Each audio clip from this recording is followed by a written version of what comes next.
E a minha receita de hoje, esse biscoito de polvilho ou chimango, ele fica parecendo muito com pão de queijo, sequinho por fora, macio por dentro, delicioso, com poucos ingredientes e acompanha muito bem o café. E para não perder nenhuma dica, fique comigo até o final desse vídeo. Se ainda não é inscrito aqui no meu canal, já se inscreva, deixa aquele joinha e eu vou começar misturando o polvilho com o sal. Eu vou colocar aqui numa tigela 2 xícaras de polvilho azedo e vou acrescentar uma colher de chá de sal. Vou misturar aqui o sal com o polvilho. E agora eu vou aquecer os líquidos. Aqui na caneca eu vou colocar meia xícara de água, meia xícara de leite e 1/3 de xícara de óleo. E vou levar ao fogo até ferver para poder escaldar o polvilho. E os líquidos já levantaram fervura. Vou despejar sobre o polvilho para poder escaldar. E eu vou misturar bem. E é bem importante esse processo de escaldar o polvilho. Se você não escaldar o polvilho, essa receita não dá certo. E agora que eu já misturei bem os líquidos quentes com o polvilho, eu vou deixar ele reservado para que ele esfrie um pouco. E também é muito importante que você deixe o polvilho esfriar um pouco. Se eu acrescentar os ovos aqui no polvilho quente, eles vão acabar cozinhando. E também fica mais difícil de amassar com a mão com ele tão quente. Então ele tem que chegar a um ponto de ficar morno, que você consiga manusear com as mãos. Não precisa estar totalmente frio. E como vocês viram, eu fiz essa receita hoje com o polvilho azedo. Você pode também fazer com o polvilho doce aí na sua casa. Só que eles têm características diferentes. O polvilho azedo ele cresce mais e fica mais aerado e mais crocante na parte de fora. O polvilho doce já não cresce tanto e ele fica um pouco mais borrachudo. É aquele que murcha depois de assado. Então você pode escolher. O sabor não vai mudar muita coisa, ele não tem tanta diferença. É mais a questão da textura que muda do polvilho doce para o polvilho azedo. E agora que o polvilho já esfriou um pouco, ele já está mais morno, eu vou aqui esfarelar ele um pouquinho. E agora eu vou acrescentar os ovos.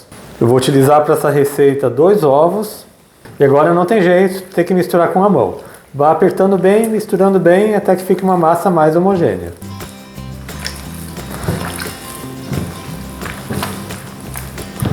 Já misturei aqui bem o ovo na massa, a massa fica assim, uma massa bem grudenta, bem pegajosa. Agora eu vou colocar o queijo. E eu vou acrescentar aqui 50 gramas de queijo parmesão, estou usando aquele queijo parmesão ralado na hora. Pode usar também de pacotinho ou qualquer outro queijo de sua preferência. E vou misturar aqui na massa. Já misturei bem o queijo. A massa continua grudando bastante. Essa mão aqui que eu estou mexendo gruda mais. Você vai ver que na mão limpa ele gruda menos.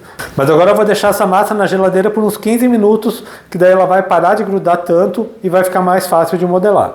E depois de 15 minutos na geladeira, você pode ver aqui que a massa gruda bem menos. Eu vou pegar aqui um pouquinho na mão. Mas quando começa a manusear, você pode perceber que ela começa a grudar um pouquinho. Mas ela já está bem mais fácil de modelar. Agora eu vou fazer o seguinte, eu vou untar um pouco minha mão com óleo, para daí modelar esses biscoitos. Eu tenho aqui um pouco de óleo, vou passar aqui na minha mão bem pouquinho mesmo. Vou pegar aqui uma porção com uma colher. E vou modelar o biscoito.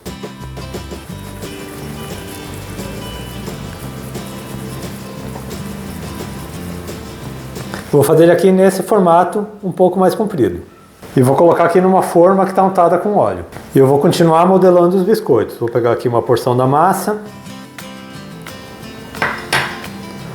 E vou modelar aqui na mão. Você pode fazer em qualquer formato. Eu gosto de fazer eles nesse formato aqui, que ele fica um pouco mais comprido.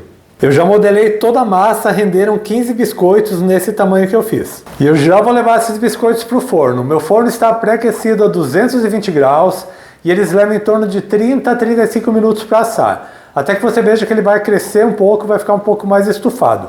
Mas você precisa ter paciência, porque ele cresce só no final do processo. Se você tirar muito antes do forno, ele não vai estar pronto ainda. Você precisa esperar ele crescer e estufar um pouquinho. E como esse biscoito chimango é gostoso para ser consumido quentinho, se você não quiser assar tudo de uma vez, você pode moldar e congelar. Quando for assar, é só levar congelado ao forno, que você assa como se fosse um pão de queijo. Ele vai ficar delicioso. Se você assar tudo, você pode depois aquecer um pouco no forno ou na air fryer. Ele volta a ficar crocante por fora e macio por dentro. Então vou assar os meus biscoitos e assim que eles estiverem prontos, eu mostro para vocês. E eu já estou de volta com o biscoito de polvilho chimango assado.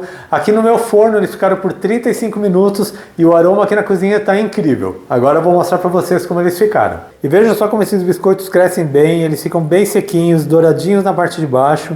E olha isso aqui, sequinho por fora e bem puxa-puxa por dentro. Aquele biscoito perfeito para você fazer em casa, que combina demais com o seu café. Vai deixar o seu café da tarde muito mais gostoso. Olha só isso aqui, bem puxa-puxa. Eu espero muito que vocês tenham gostado da minha receita de hoje, esse biscoito de polvilho, esse chimango. Quando você fizer aí na sua casa, tire uma foto e poste aqui na comunidade no YouTube. É só vir aqui no meu canal, acessar a aba de comunidades que você pode postar sua foto lá. Eu gosto muito de ver as receitas de vocês. Eu quero aproveitar também e agradecer a quem é assinante aqui do meu canal. A Gláucia Lopes, Marcelo Oliveira, Delciara Maria Brossi, Dilma Rodrigues Farias, Denísia Freitas e Celina. O apoio de vocês é muito importante para mim. Lembrando que eu tenho receitas de segundas a sextas, sempre às 4 horas da tarde. São 5 receitas na semana, muita coisa gostosa para você preparar em casa. Então, se ainda não é inscrito aqui no meu canal, aproveite e já se inscreva. Ative o sininho de notificações para não perder nenhuma receita. Deixa um joinha nesse meu vídeo. A todo mundo que me acompanhou até aqui, muito obrigado. Deus abençoe vocês, um grande abraço e até mais.